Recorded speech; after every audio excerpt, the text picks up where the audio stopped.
Hello everyone, good evening to all. My dear friends, this is Abhishek Narayan Chauhan and you are watching me on Narayana Institute. My dear friends, आज की class जो हमारी based है वो completely based है verbs पर। ठीक है फ्रेंड्स, इसमें हम वर्ब्स को समझेंगे, वर्ब के डेफिनेशन को समझेंगे, वर्ब के पार्ट्स को समझेंगे, ठीक है, टाइप्स को समझेंगे, नॉन फाइनाइट वर्ब और फाइनाइट वर्ब के टाइप्स को समझेंगे, ठीक है। और बेसिकली आज की क्लास में हम समझेंगे अपने इन्फिनेटिव और जेरेंट को। जहाँ फ्रेंड्स इसमें हम समझेंगे इन्फिनेटिव की इंट्रोडक्शन को, इन्फिनेटिव के डेफिनेशंस को और इन्फिनेटिव को हम as a subject, as a object, ठीक है, कैसे प्रयोग करते हैं। और जेरेंट के यूजेस को समझेंगे, जेरेंट को एज अ सब्जेक्ट ऑब्जेक्ट हम कैसे प्रयोग करते हैं। बहुत ही ध्यान से इस वीडियो को देखें। मेरे फ्रेंड्स, यह वीडियो उन सभी कम्पिटिटिव एग्जाम्स वाले स्टूडेंट्स के लिए भी बहुत ही ज़रूरी है और जो स्टूडेंट्स यूपी बोर्ड एग्जाम के लिए तैयारी कर रहे हैं उनके लिए तो ज़रूरी है। ठीक, तो अगर आप कम्पिटिटिव एग्जाम्स की भी तैयारियाँ कर रहे हैं तो बहुत ही अच्छे से इस वीडियो को देखें, क्योंकि इन्फिनेटिव ऑफ जेरेंट बहुत ही इंपॉर्टेंट टॉपिक हमारे फ्रेंड्स। बहुत से क्वेश्चंस कम्पिटिटिव एग्जाम्स में से रिलेटेड बनते हैं, तो ये हमारा बेसिक लेवल है। अगर आप इसे मेंटेन रखते हैं तो आगे चलकर, ठीक है, आपको परेशानी नहीं होगी। तो दोस्तों आइए देर न करते हुए शुरू करेंगे आज की अपनी शानदार क्लास, जो कि हमारी BST कम्प्लीटली वर्ब्स पर। तो आइए देर न करते हुए शुरू करते हैं। Let's start the video. डिफरेंट्स हम लोग बेसिक से समझते हैं। यहाँ पर देखिए वर्ब्स यानी क्रियाएं। अब वो हम कहते किसे हैं, ठीक है, इसके डेफिनेशन को समझ लेते हैं पहले। जिन शब्दों से किसी कार्य का करना या होना व्यक्त होता है, जिन शब्दों से किसी कार्य का करना या होना व्यक्त होता है वे वर्ब्स कहलाते हैं। अब वर्ब्स दो प्रकार की हो जाती है हमारी, finite verb and non finite verb.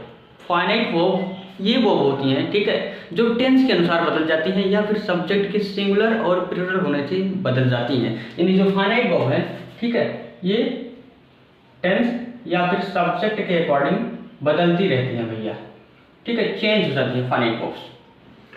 जबकि जो हमारी नॉन फाइनाइट वर्ब्स होती हैं ये नो चेंज, ये नहीं बदलती भैया, ठीक है। यानी ये ऐसे वर्ब्स होती हैं जिनका टेंस पर कोई, यानी जिन पर टेंस का कोई प्रभाव नहीं पड़ता है, ना ही सब्जेक्ट के सिंगुलर और प्लूरल होने से इनमें कोई परिवर्तन होता है। तो ये हमारी नॉन फाइनाइट वर्ब्स हैं। अब फाइनाइट वर्ब्स की हमारी तीन टाइप्स हो गई। पहला इंट्रांसिटिव वर्ब, यानी तीन कैटेगरीज हुई, दूसरा ट्रांसिटिव वर्ब और तीसरा लिंकिंग वर्ब। इनको हम लोग बहुत ही अच्छे से इनके प्रयोग को समझ चुके हैं। आज का जो हमारा बेसिकली टॉपिक है वो है नॉन फाइनाइट वर्ब्स के ऊपर। तो नॉन फाइनाइट वर्ब्स को बहुत ही डिटेल समझेंगे। पहली बात तो ये कि इनकी डेफिनेशन जो हुई, इनका टेंस पर, यानी इन टेंस का इस पर कोई प्रभाव नहीं पड़ता है, ना ही सब्जेक्ट का कोई प्रभाव पड़ता है, चाहे सब्जेक्ट सिंगुलर हो या प्लूरल हो, ये बदलती नहीं है। इनके तीन प्रकार हो जाते हैं, पार्टिसिपल पहला, दूसरा इन्फिनेटिव और तीसरा जेरेंट। पार्टिसिपल तीन प्रकार के फिर हो जाते हैं, प्रेजेंट पार्टिसिपल, पास्ट पार्टिसिपल और तीसरा परफेक्ट पार्टिसिपल, ठीक है। तो इन तीनों को समझने में एक क्लास हमें लेनी पड़ेगी, जिसको हम नेक्स्ट क्लास में समझेंगे। आज का जो हमारा टॉपिक होगा वो होगा इन्फिनेटिव और जेरेंट के ऊपर, क्योंकि ये दोनों थोड़े छोटे टॉपिक हैं, तो इन दोनों को आज की इस क्लास में हम लोग कवर करने वाले हैं। तो बहुत ही ध्यान से वीडियो के अंत तक बने रहें, ताकि इन्फिनेटिव और जेरेंट से रिलेटेड सारे डाउट्स, सारे कंफ्यूजन क्लियर हो चुके। तो दोस्तों आइए देर न करते हुए हम समझते हैं अपने इन्फिनेटिव को। आइए समझते हैं बट फ्रेंड्स, इन्फिनेटिव यानी टू प्लस वर्ब की फर्स्ट फॉर्म, जो इसका हमारा स्ट्रक्चर होता है। यानी वर्ब की फर्स्ट फॉर्म से पहले टू लगाकर जो शब्द बनता है उसे हम इन्फिनेटिव कहते हैं। ये हो गया हमारा डेफिनेशन इन्फिनेटिव का। तो इन्फिनेटिव का डेफिनेशन क्या हुआ कि वर्ब की फर्स्ट फॉर्म से पहले टू लगाकर जो शब्द बनता है उसे इन्फिनेटिव कहते हैं।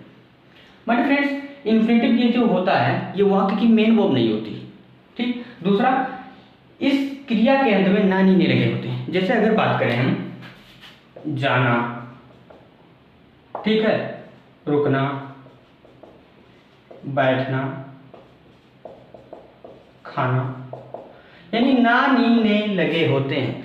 तब इस प्रकार के वाक्यों को हम इंग्लिश में जब ट्रांसलेट करते हैं तो क्या लिखते हैं, टू गो से पहले टू लगा दिया, रुकना, ठीक है, स्टॉप से पहले टू लगा दिया, बैठना, सिट हुआ, सिट से पहले टू लगा दिया, खाना, ईट हुआ, इससे पहले टू लगा दिया। तो ये जो हमारा बन गया टू लगाने पर, ये बन गया हमारा इन्फिनेटिव, ठीक है friends.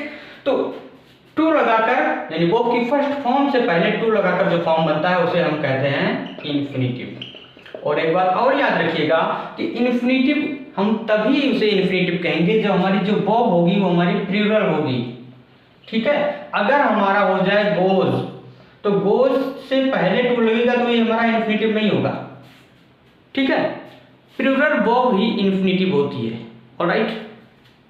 My dear friends, infinitive का प्रयोग मैंने अभी आपको बताया कि 3 रूपों में किया जाता है, सब्जेक्ट के रूप में, ऑब्जेक्ट के रूप में और एडजेक्टिव के रूप में।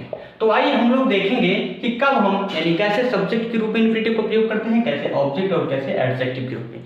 तो आइए समझते हैं सब्जेक्ट के रूप में इन्फिनेटिव का प्रयोग। डिफरेंट सब्जेक्ट के रूप में इन्फिनेटिव का प्रयोग हम यहाँ समझेंगे। पहली बात तो हमने देखा था इन्फिनेटिव की पहचान को कि ये क्रिया के अंत में नानी ने लगे होते हैं। देखते हैं नानी ने लगे कहाँ पर हुए हैं। गलती करना मानवीय है, तो इसमें पहले हम ढूंढेंगे क्या, इन्फिनेटिव को। तो गलती करना, देखिए ना लगा हुआ है, यानी ये हो गया हमारा क्या, इन्फिनेटिव। सेकंड सेंटेंस में अंग्रेजी सीखना आवश्यक है, तो अंग्रेजी सीखना हो गया हमारा इन्फिनेटिव। टहलना एक व्यायाम है, टहलना हमारा हो गया इन्फिनेटिव, सब्जेक्ट के रूप में आया है। दोष निकालना आसान है, तो दोष निकालना यानी निकालना हमारा हो गया इन्फिनेटिव। तो पहचाने कैसे हम हिंदी वाक्य में, नानी ने लगे होते हैं, ठीक है। अभी इंग्लिश में भी पहचानना हम लोग समझेंगे। अब इसे हम ट्रांसलेट जब करेंगे तो पहले तो ये समझेंगे कि हमें सब्जेक्ट वर्ब ऑब्जेक्ट ढूंढेंगे कैसे। माय डियर फ्रेंड्स, मैंने आपको सब्जेक्ट ढूंढने के लिए बताया कि आप वर्ब में कौन या किसने का प्रश्न करिए। तो वर्ब क्या है भैया, गलती करना, ठीक है। अब यहां पर देखिए जो गलती करना है ये हमारा इन्फिनेटिव है, क्या करना, गलती करना। तो सब्जेक्ट हमारा क्या है, गलती करना, और सब्जेक्ट के रूप में आया है इन्फिनेटिव। तो जब सब्जेक्ट के रूप में इन्फिनेटिव आया है तो हम इसे सब्जेक्ट के रूप में लिखेंगे, यानी टू एरर। अब मानवीय है यानी इज ह्यूमन, ठीक है। सेकंड सेंटेंस देखते हैं, अंग्रेजी सीखना आवश्यक है। तो क्या आवश्यक है भैया, अंग्रेजी सीखना, यानी यही हमारा इन्फिनेटिव है और यही हमारा सब्जेक्ट है। तो सीखना यानी टू लर्न। अब क्या सीखना भैया, अंग्रेजी, हमारा ऑब्जेक्ट हो गया, ठीक है। यानी टू लर्न इंग्लिश आवश्यक है, यानी इज इंपॉर्टेंट। थर्ड सेंटेंस है, टहलना एक व्यायाम है। तो क्या व्यायाम है भैया, टहलना, यानी to walk is an exercise. Fourth sentence है, दोष निकालना आसान है। तो दोष निकालना, तो पहला बात निकालना हमारा हो गया इन्फिनेटिव, यानी टू फाइंड फॉल्ट। अब आसान है यानी इज इजी। अब इसमें अगर मैं कहूं कि आप इन्फिनेटिव ढूंढिए, इन्फिनेटिव हमारा कहाँ है, तो इन्फिनेटिव भैया मतलब टू प्लस वर्ब की फर्स्ट फॉर्म। तो टू प्लस वर्ब की फर्स्ट फॉर्म हमें जहां देखिए वही हो जाएगी हमारी इन्फिनेटिव, ठीक है। कॉम्पिटिटिव एग्जाम्स में ऐसे ही क्वेश्चन आते हैं। तो टू प्लस वर्ब की फर्स्ट फॉर्म लगी हुई है, यहाँ पर टू प्लस वर्ब की first form, two plus verb की फर्स्ट फॉर्म, यानी ये हमारा हो गया इन्फिनेटिव। इधर अगर देखें तो ये देखिए करना, सीखना, टहलना, निकालना, ये हो गया हमारा इन्फिनेटिव। Clear my friends. तो यहाँ पर आप देख सकते हैं सब्जेक्ट के रूप में इन्फिनेटिव का प्रयोग हमने किया है। अब आइए देख लेते हैं कि हम इन्फिनेटिव का प्रयोग एज अ ऑब्जेक्ट कैसे करते हैं, आइए समझते हैं। बट फ्रेंड्स अब हम देखेंगे कि ऑब्जेक्ट के रूप में हम इन्फिनेटिव का प्रयोग कैसे करते हैं। यहाँ पर देखिए एग्जाम्पल्स कुछ दिए हैं। शिवम खिलाड़ी बनना चाहता है, तो भैया कौन बनना चाहता है, शिवम, ये हो गया हमारा सब्जेक्ट, ठीक है। क्या बनना चाहता है, खिलाड़ी, ये हो गया हमारा ऑब्जेक्ट। अब बनना, ये इस ऑब्जेक्ट यानी इसका जो वो इन्फिनेटिव का ऑब्जेक्ट है, क्या बनना चाहता है, खिलाड़ी, तो ये हमारे इन्फिनेटिव का ऑब्जेक्ट है खिलाड़ी, यानी इन्फिनेटिव का प्रयोग एज ऑब्जेक्ट यहाँ पर किया गया है। अब चाहना हमारा मेन वर्ब है, जो चाहता है, ठीक है। तो शिवम चाहता है, तो पहली बात तो हम इसे बना लेंगे, यानी शिवम वांट्स, ठीक है, present indefinite, Shivam wants, Shivam चाहता है। अब क्या चाहता है भैया, खिलाड़ी बनना, तो टू और बनना का हो जाएगा बी, टू बी, क्या बनना चाहता है, खिलाड़ी, यानी to be a player. Second है, मैं पैसे कमाना चाहता हूं, तो अगर हम ढूंढे इसमें इन्फिनेटिव, तो नानी ने लगा है, यानी कमाना हमारा इन्फिनेटिव हो गया। इसमें आने हमारी इन्फिनेटिव हो गया। तो मैं पैसे कमाना चाहता हूँ, कौन भैया, मैं, सब्जेक्ट हमारा हो गया आई। अब चाहता हूँ यानी आई वांट, मैं चाहता हूँ, क्या चाहता हूँ, पैसे कमाना, तो कमाना यानी इन्फिनिटिव का ऑब्जेक्ट है पैसा, यानी एज अ ऑब्जेक्ट यहाँ पर प्रयोग हुआ है पैसा, यानी आई वॉन्ट टू। अब कमाना हमारा इन्फिनिटिव है, इससे पहले लगा दिया टू, यानी आई वॉन्ट टू अर्न। अब क्या, मनी। थर्ड, मैं आने की कोशिश करूंगा। कौन भैया कोशिश करेगा, मैं, सब्जेक्ट हो गया हमारा। आने की, ये हमारा इन्फिनिटिव हो गया जो ऑब्जेक्ट के रूप में प्रयोग हुआ है, यानी आई विल ट्राई, मैं कोशिश करूंगा। कैसी कोशिश, आने की, यानी टू कम। अब अगर मैं कहूं इसमें कि आप इसमें इन्फिनिटिव ढूंढिए इन सेंटेंसेज में, तो टू प्लस वर्ब की फर्स्ट फॉर्म जहां देखिए वही आपका इन्फिनिटिव हो गया, टू अर्न, ठीक है, टू कम, ये हो गया आपका इन्फिनिटिव। इसमें अगर बात करें तो बनना, कमाना, आनी। क्लियर बात फ्रेंड्स, एग्जांपल्स आप नोट करते चलिए। यहाँ पर देखिए एडजेक्टिव के रूप में, एडजेक्टिव होते क्या है, जो किसी नाउन या प्रोनाउन के आगे लगकर उसकी विशेषता बताते हैं, यानी एडजेक्टिव के रूप में प्रयोग होगा। तो कहने का मतलब ये है कि यहाँ पर इन्फिनिटिव सब्जेक्ट की विशेषता बताएगा, ठीक है, सब्जेक्ट को क्वालिफाई करेगा। अब यहाँ पर देखिए, गाय हमें पीने के लिए दूध देती है। कौन देती है, गायें, तो ये हो गया हमारी सब्जेक्ट। अब दूध देती है, तो देना वर्ब हो गया, दूध ऑब्जेक्ट हो गया हमारा। अब पीने के लिए किसे देती है हमें, ये हमारा इनडायरेक्ट ऑब्जेक्ट हो गया, पीने के लिए। अब ये क्वालिफाई कर रहा है कि देती है गाय दूध किसके, पीने के लिए, तो एज अ एडजेक्टिव यहाँ पर प्रयोग हुआ है, ठीक है, यानी गाय हमें पीने के लिए दूध देती है, तो कौन देती है भैया, गाय, यानी द काउ। गाय है तो द काउज हो गया, यानी द काउज अब गिव अस मिल्क, गाय हमें दूध देती है। अब किसके लिए भैया, पीने के लिए, यानी टू ड्रिंक, यानी इसमें पीने के लिए हमारा इन्फिनिटिव है। सेकंड सेंटेंस, मेरे पास करने के लिए बहुत काम है। किसके पास भैया, मेरे पास, यानी आई हैव, मेरे पास है, क्या है, बहुत काम, यानी वेरी या a lot of work, I have a lot of work. किसके लिए भैया, करने के लिए, ये हमारा इन्फिनिटिव होगा, यानी टू डू, लास्ट में फुल स्टॉप। तो इसमें जो हमारा इन्फिनिटिव हुआ था वो है पीने के लिए, करने के लिए, ठीक है, तो ये भी हमारे इन्फिनिटिव होते हैं जो एज अ एडजेक्टिव यहाँ पर प्रयोग हुए हैं। अगर इसमें खोजने की बात करें तो टू ड्रिंक, टू डू, ये हो गया हमारा इन्फिनिटिव, एज अ एडजेक्टिव यहाँ पर प्रयोग हुआ है। तो हमारे फ्रेंड्स, इन्फिनिटिव का प्रयोग हमने देखा कि एज अ सब्जेक्ट कैसे करते हैं, एज अ ऑब्जेक्ट कैसे करते हैं, एज अ एडजेक्टिव कैसे करते हैं, ठीक है दोस्तों। अब हमारा जो सेकेंड टॉपिक इसमें बचता है वो होता है जेरेंड। तो जेरेंड को बहुत ही ध्यान से हम लोग समझ लेते हैं और फिर लास्ट में देख लेंगे कि जेरेंड और इन्फिनिटिव के बीच डिफरेंसेस क्या क्या हैं। आइए समझते हैं। हमारे फ्रेंड्स, अभी हम लोगों ने देखा था non finite verb. Non finite verb की तीन कैटेगरीज देखी थी हमने, पार्टिसिपल, इन्फिनिटिव और जेरेंड। इन्फिनिटिव को हमने सीख लिया है, जेरेंड को समझते हैं। यहाँ पर जेरेंड मतलब वर्ब की फर्स्ट फॉर्म प्लस आईएनजी। जैसे इन्फिनिटिव का मतलब क्या होता था, टू प्लस वर्ब की फर्स्ट फॉर्म, ठीक है, यानी, और जेरेंड का हो जाता है वर्ब की फर्स्ट फॉर्म प्लस आईएनजी। यह एक नॉन फाइनाइट वर्ब होती है, मैंने आपको बताया अभी, जो वर्ब होने के साथ साथ नाउन का भी कार्य करती है, यानी नाउन का कार्य करती है तो noun as a subject, as a complement, as a adjective प्रयोग होगा, ठीक है। और पहचान अगर देखिए इसकी, तो ऐसी क्रियाओं में ना नी ने जुड़ा होता है, ठीक है, ना जुड़ा होता है। तो ना नी ने तो हम देखते थे इन्फिनिटिव में भी, हाँ बात सही है। अभी डिफरेंस को समझते हैं, पहले हम इसे समझ लेते हैं। अब यहाँ पर देखिए, धूम्रपान करना स्वास्थ्य के लिए हानिकारक है। मैं अगर कहूँ इसमें खोजिए आपका जेरेंड कहाँ है, तो धूम्रपान करना, ये देखिए ना जुड़ा हुआ है, यानी ये हो गया आपका जेरेंड, ठीक है। अब क्या हानिकारक हो गया, धूम्रपान करना एज ए सब्जेक्ट यहाँ पर है हमारा, जो है वो धूम्रपान करना हमारा सब्जेक्ट है, यानी एज ए सब्जेक्ट यहाँ पर जेरेंड का प्रयोग हुआ है, ठीक है।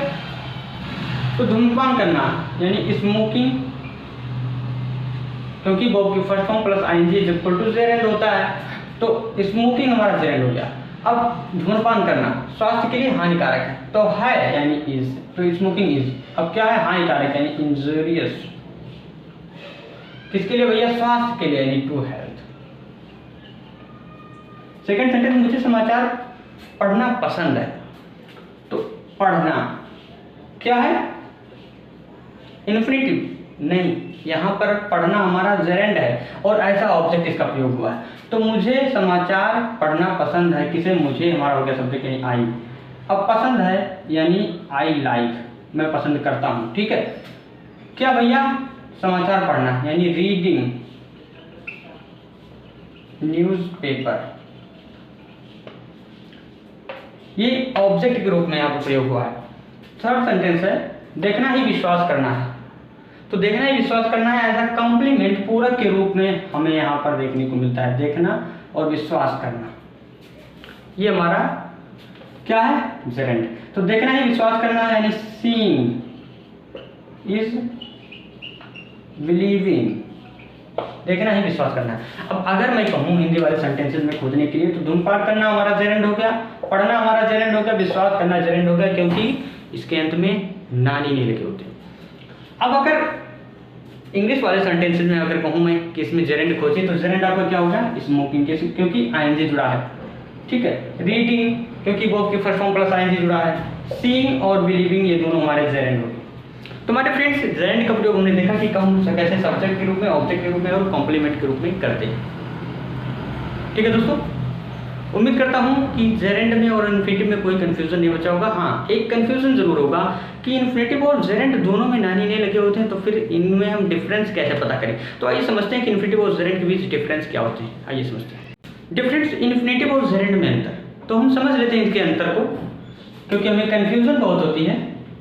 ठीक है, अब देखिए इन्फिनेटिव का पहचान भी क्या होता है? नानी ने, और जेरेंड का पहचान भी होता है नानी ने। ठीक है, इन दोनों वाक्यों में नानी ने लगा होता है। अब अगर इसकी फॉर्म को देखें तो इसमें हम क्या वर्ब की फर्स्ट फॉर्म से पहले टू का प्रयोग करते हैं, किसमें? इन्फिनेटिव में, और इसमें वर्ब की फर्स्ट फॉर्म प्लस आईएनजी का प्रयोग करते हैं। तो ये डिफरेंस हो गया। जैसे अगर एक सेंटेंस हम देख लेते हैं यहाँ पर, ठीक है, एक सेंटेंस होगा जिसे हम इन्फिनेटिव और जेरेंड दोनों की तरह बना लेंगे, यानी अधिकतर सेंटेंसेस को हम, ठीक है, इन्फिनेटिव से भी बना सकते हैं और जेरेंड से भी बना सकते हैं समान सेंटेंसेस को, चाहे आप इन्फिनेटिव से बनाएं या जेरेंड से बनाएं। जैसे एग्जांपल देख लेते हैं यहाँ पर, सुबह के समय पुस्तक पढ़ना अच्छा होता है। ठीक है, सुबह के समय पुस्तक पढ़ना अच्छा होता है। अब पहले हम इसे इन्फिनेटिव बनाते हैं। देखिए, सुबह के समय पुस्तक पढ़ना अच्छा होता है, तो क्या अच्छा होता है? पुस्तक पढ़ना, ठीक है, यानी टू रीड, ठीक है, बुक्स। कब भैया? इन मॉर्निंग आवर्स, ठीक है, इज गुड। तो to read books in morning hours is good, सुबह के समय पुस्तक पढ़ना अच्छा होता है। तो इसमें हम टू रीड यानी एज अ सब्जेक्ट के रूप में इन्फिनेटिव का प्रयोग करके हमने इसे ट्रांसलेट किया। अब अगर हम इसे जेरेंड बनाना चाहें तो कैसे बनाएंगे? सुबह के समय पुस्तक पढ़ना अच्छा होता है, यानी रीडिंग अ बुक, ठीक है, इन मॉर्निंग आवर्स इज गुड। अब एक ही हिंदी सेंटेंस है, उसे हमने दो प्रकार से बनाया है। पहला तो हमने बनाया है सब्जेक्ट के रूप में, ठीक है, इन्फिनेटिव का प्रयोग करके, दूसरा सब्जेक्ट के रूप में जेरेंड का प्रयोग करके। ठीक है, तो रीडिंग अ बुक, एक किताब पढ़ना, इन मॉर्निंग आवर्स यानी सुबह के रूप में, इज गुड, अच्छा होता है। तो हमारे फ्रेंड्स ऐसे तमाम सेंटेंसेज हैं, बहुत से सेंटेंसेज हैं, ठीक है, जिसे हम चाहे तो इन्फिनेटिव बना लें, चाहे तो जेरेंड बना लें, इसमें कोई दिक्कत नहीं है।